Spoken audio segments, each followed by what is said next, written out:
Plan எடுக்கிறது வந்து அதை பேஸ் பண்ணி தான் இருக்கு. அப்போ இந்த டிடி அப்படின்றது டிசைன் திங்கிங். ஏன்னா அந்த டிசைன் திங்கிங் வந்து ஒவ்வொருத்தருக்கும் வந்து ஒவ்வொரு விதமான திறமை இருக்குது. இப்போ நான் ஒரு விஷயம் சொல்றேன், அந்த விஷயம் வந்து ஒவ்வொருத்தரும் ஒவ்வொரு ஆங்கில யோசிப்போம். ஆனால் சொன்ன வினா வந்து ஒன்றுதான், ஆனால் நீங்க ஃபீல் பண்ணுறது வந்து டோட்டலி டிஃப்ரெண்டாக இருக்கும். ஆமாவா இல்லையா? ஸோ இதுதான் வந்து இண்டிவிஜுவல் டேலண்ட் அண்ட் டிஃபரன்ஸ்னு சொல்லிட்டு நம்ம பார்க்கணும். இப்போ நீ டிசைன் திங்கிங்ல வந்து ஒரு 5 பில்லர் இருக்கு. ஆமாவா இல்லையா? எனவே இதெல்லாம் நம்ம பார்த்தனால நான் டைரக்டா 5 பில்லர்னு சொல்லிட்டேன். 5 பில்லர் என்னென்ன?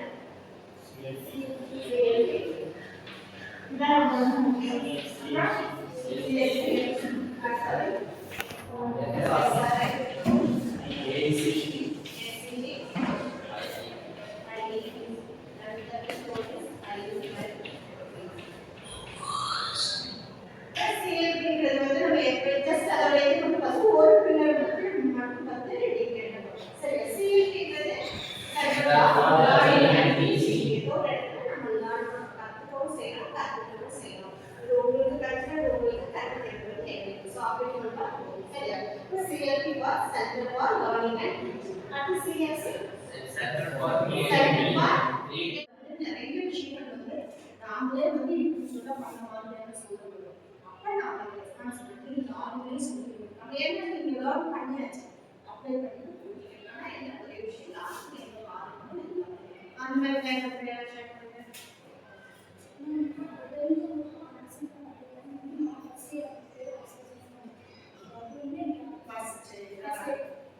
அப்ப இது வந்து வேற விஷயம். ஃபர்ஸ்ட் எய்டிங் வந்து ஏன்னா அவங்க இருக்கிறவங்க நம்ம ஃபர்ஸ்ட் எய்ட் பண்ணுவோம்.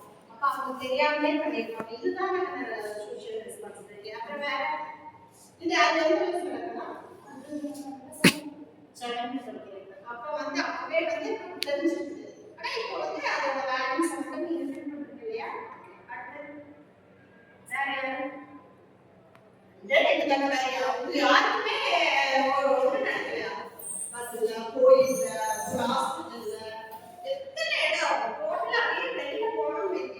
சொசைட்டிக்குள்ள போயிட்டோம்னா நம்ம காலேஜ்லயே வந்து இன்னைக்கு மார்னிங் வந்து ஒரு ரொம்ப அப்புறம் அவங்களுக்கு உடனே சொல்லுறது அவங்க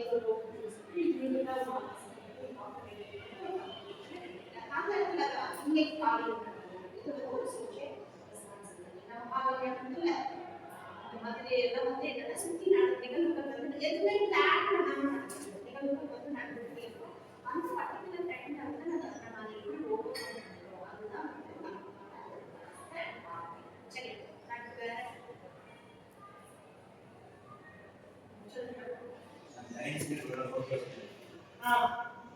இது வந்து என்னன்னா ஒன்லி ஃபார் ஏஜ் பீப்புள் குழந்தைங்க கிடையாது. நிறைய இந்த டிசபிலிட்டின்னு சொல்றதை விட டிஃப்ரெண்ட்லி வந்து கரெக்டான ஒரு மரியாதைகரமான மத்தியம். அப்போ அவங்களுக்கு வந்து அது பர்டிகுலராக வந்து ஆர்டிஃபிஷியலோட அதாவது கேள்வி பயிராங்க. ஆனால் விஷுவலிங்கோட டெஃபினட்டாக வந்து அவங்களுக்கு என்னதான் அந்த இருக்கு இல்லையா அந்த சொல்றாங்க அந்த நேம் வச்சு நடந்தா கூட அவங்களுக்கு வந்து எதிராக கரெக்டாக தான் வைக்கணும். சிலதெல்லாம் இண்டிகேட் பண்ணுங்க. அந்த பேர் வந்து இது மேடு இது நல்லது புரியுது அப்படிங்கிறத அதை இண்டிகேட் பண்ணுங்க. பட் அதுக்கான வச்சதுனால தான் அது வந்து நல்லா ஃபீல் பண்ணுவாங்க. அப்போ அந்த மாதிரி டைம் வந்து வாலண்டியர் வந்து அது வந்து மிகப்பெரிய ரெஸ்பான்சிபிலிட்டி. ஏன்னா அவங்களுக்கு அது தெரியல. அந்த இடத்துல யார் சொன்னாலும் சொல்லுவாங்க. யாரையுமே யோசிக்கக்கூடாது. அவங்க உதவி பண்ணுறது நம்மளோட முக்கியமான ஒரு நேர்மையாக கிடைக்கிறதுனா அப்படி ஒரு பிளான் நீங்களாக மாற்றி பண்ணுங்க. சரியா? அது கிளியரா? சரி, இன்னைக்கு இந்த 5 பில்லர்ல இந்த எஸ்ஆர்ஐ வந்து வெரி வெரி இம்பார்ட்டன்டான பில்லர். இது தாண்டி வந்து நம்மளோட சயின்டிஃபிக் பேப்பர்ல 5 பில்லர் அண்ட் 5 பிளேசஸ்னு சொல்லிட்டு இருக்குல்ல, அது வந்து ஒரு டாபிக் எடுத்துட்டு அந்த 5 பிளேசஸ் வந்து அதை பண்ணுவாங்க. அதை வந்து இன்னொரு இன்னைக்கு வந்து நான் இந்த எஸ்ஆர்ஐ வந்து கிளியர் முடிச்சுன்னா